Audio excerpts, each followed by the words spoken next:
साल के किसी महीने का शायद ही ऐसा कोई शुक्रवार होता हो जिसमें कोई फ़िल्म सिनेमा घरों तक न पहुंचती हो। इन फिल्मों में से कुछ तो सफल रहती है, परंतु कुछ असफल का मुँह देखना पड़ता है। यानी आपको पता है हर एवरी फ्राइडे को नई फ़िल्म रिलीज़ होती है। तो साल में किसी महीने का शायद ही एक ऐसा कोई शुक्रवार होगा जहां फ़िल्म रिलीज़ नहीं हो, यानी फ़िल्म सिनेमा घरों में तक ना पहुंची हो। किसी फिल्म को सफलता मिलती है और किसी को असफलता का मुंह देखना पड़ता है। कुछ फिल्में दर्शकों के सालों तक याद रहती है, तो कुछ तो वे सिनेमा घरों के बाहर निकलते ही भूल जाते हैं। लेकिन जब कोई फिल्मकार किसी फिल्म को पूरी लगन और ईमानदारी से बनाता है, तो उसकी फिल्म लोगों का मनोरंजन करने के साथ साथ उनके महत्वपूर्ण संदेश देने में भी सफल रहती है। लेकिन जब कोई फिल्मकार पूरी लगन के साथ अपनी फिल्म बनाता है, तो जो दर्शक होते हैं उनको एक महत्वपूर्ण संदेश देने में वो सफल होते हैं और लोगों की सदियों तक वो याद रहती हैं। एक गीतकार के रूप में फिल्म जगत से जुड़े रहने वाले कवि और गीतकार ने जब फणीश्वर नाथ रेणु की अमर कृति तीसरी कसम उर्फ मारे एक गुलफाम को सिनेमा पर्दे पर उतारा, तो ये फिल्म मील का पत्थर सिद्ध हुई। अर्थात इस फिल्म की जगह कोई दूसरी फिल्म नहीं ले पाई। यानी ये जो गीतकार ने जब फणीश्वर नाथ रेणु की अमर कृति में से तीसरी कसम उर्फ इसका दूसरा नाम था मारे ए गुलफाम को सिनेमा पर्दे पर उतारा, तो ये फिल्म मील का पत्थर यानी एक मील का पत्थर, यानी एक डिस्टेंस होता है 1 मील 2 मील, तो उसने वो पत्थर सिद्ध हुई और इस फिल्म की जगह किसी और ने नहीं ली। आज भी इतने साल बीत जाने पर भी इस फिल्म की हिंदी फिल्म जगत की कुछ खास अमर फिल्में में से याद किया जाता है। इस फिल्म में न केवल अपने गीत संगीत और कहानी के बलबूते पर शोहरत कमाई, बल्कि इस फिल्म में उस ज़माने के सबसे बड़े शोमैन राज कपूर ने अपनी सभी फिल्मों से ज़्यादा बेहतरीन एक्टिंग करके सभी को आश्चर्य में डाल दिया था। फिल्म की हीरोइन वहीदा रहमान ने भी वैसी एक्टिंग की जैसे सबको उनसे उम्मीद थी। यानी जो तीसरी कसम ये जो फिल्म है वो बहुत बड़ी फिल्म थी। आज भी लोग उनको याद करते हैं और उसमें जो अभिनेता था वो राज कपूर था और उनकी हीरोइन थी वहीदा रहमान, और उन्होंने इतना बेहतरीन वहाँ अभिनय दिया कि आज भी सभी को आश्चर्य में डाल देती है।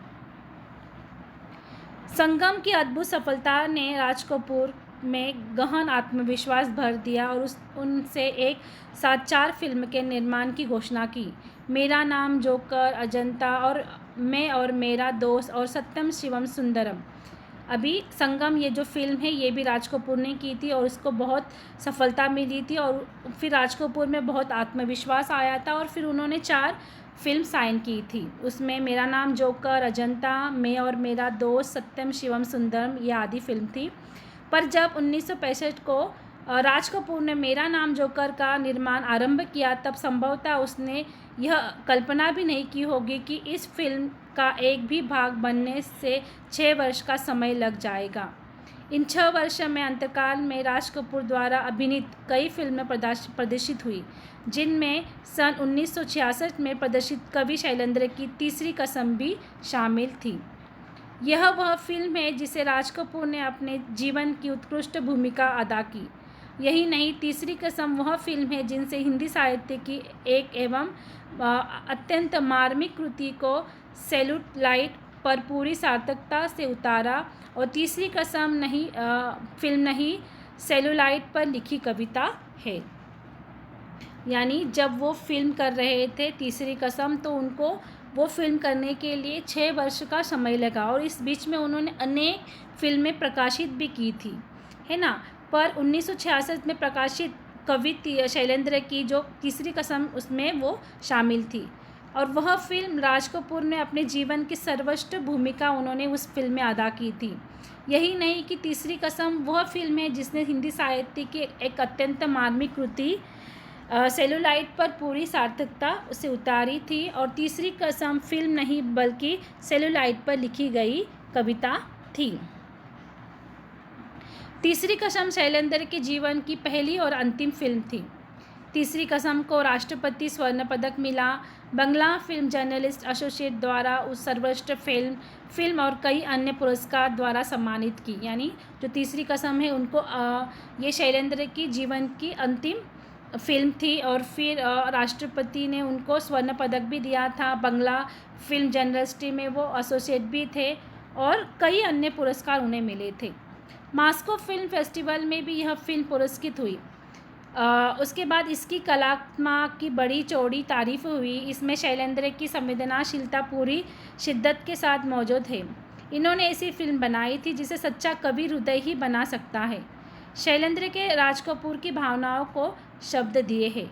राज कपूर ने अपने अनन्य सहयोगी की फिल्म में उतनी ही तन्मयता से काम किया जितनी परिश्रमिक की अपेक्षा किए बगैर शैलेंद्र ने लिखा था कि वे राज कपूर के पास तीसरी कसम की कहानी सुनाने पहुँचे तो कहानी सुनकर उन्होंने बड़े उत्साहपूर्वक काम करना स्वीकार कर लिया, परंतु गंभीरतापूर्वक बोले, मेरा परिश्रमक एडवांस देना होगा।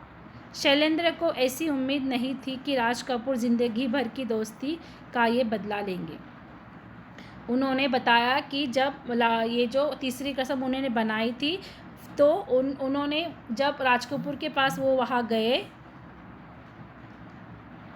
और फिर उन्होंने उनको तीसरी कसम की कहानी सुनाई तो राज कपूर ने भी बहुत खुशी से उसको स्वीकार किया, पर वो बोले कि मैं इस फिल्म का परिश्रम मतलब इस फिल्म में काम करने से पहले मैं इस फिल्म का एडवांस लूँगा।